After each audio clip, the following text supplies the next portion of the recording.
Universal basic income pilot projects have taken root across the country, with plans still in the works in British Columbia and Prince Edward Island. The concept of providing Canadians with a universal basic income has sparked significant debate on if UBI is a viable solution for ensuring financial security. On one hand, advocates are saying that UBI provides a consistent safety net, while on the other hand, critics have argued that UBI discourages work. Joining us now to discuss the latest on the debate over UBI is Meagan Gillmore, journalist with Canadian Affairs. Meagan, thank you so much for joining us today on Forum Daily. Thanks so much for having me. We know that both PEI and BC are two provinces looking into UBI, but at the same time, we know that Ontario canceled their UBI pilot program. Why did Ontario cancel the pilot program, and what was the response of those who were enrolled in the program?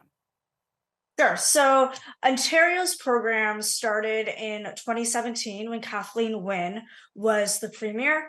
And then we had an election in Ontario. Doug Ford took government, and his government chose to cancel the basic income program. So it's supposed to run for 3 years. And in 2019, they started winding it down.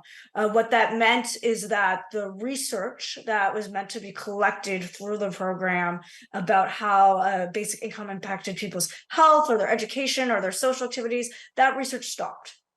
So there's still actually a lot of gaps about what we know about the results of the Ontario pilot project. Some people have done research on it, but the government officially stopped working on it.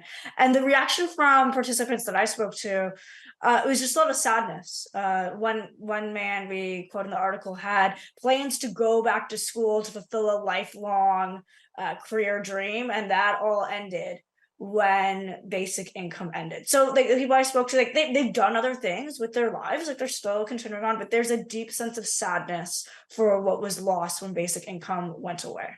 Now, there have been some cities in Ontario that have passed motions regarding UBI. What cities have considered UBI, and what do their proposals look like? How does a local version of UBI differ from a provincial or federal program?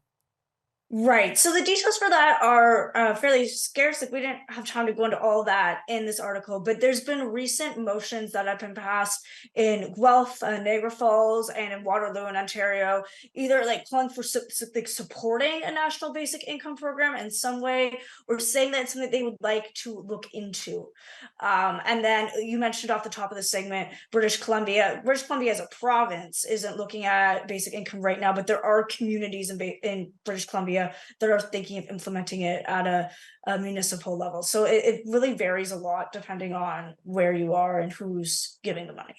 Nationally, there have been some efforts as well to roll out UBI across the country. What is the status of those proposals? And do we have any indication of how much the program would provide those who are in the program? Sure. So in 2021, there was a private members bill introduced by NDP MP Leah Gazin in the House of Commons, calling on Canada to create a national framework for a livable basic income. And on the same day in 2021, Senator Kim Pat introduced the same bill in the Senate. And it's that Senate bill that right now is being studied at a committee. So it went through second reading in the Senate. It's at the committee stage. They're studying it. And now we have to see, will it make it through the Senate? Will it be sent back to the House of Commons? The bills only call for a framework to be made. So they do not say how much people would receive. They don't say how income would be treated. So under a lot of basic income programs, when you work, your amount of basic income is reduced by how much you earn by employment. None of that is spelled out in this legislation. The legislation only tells the government, make a framework for what a basic income might look like.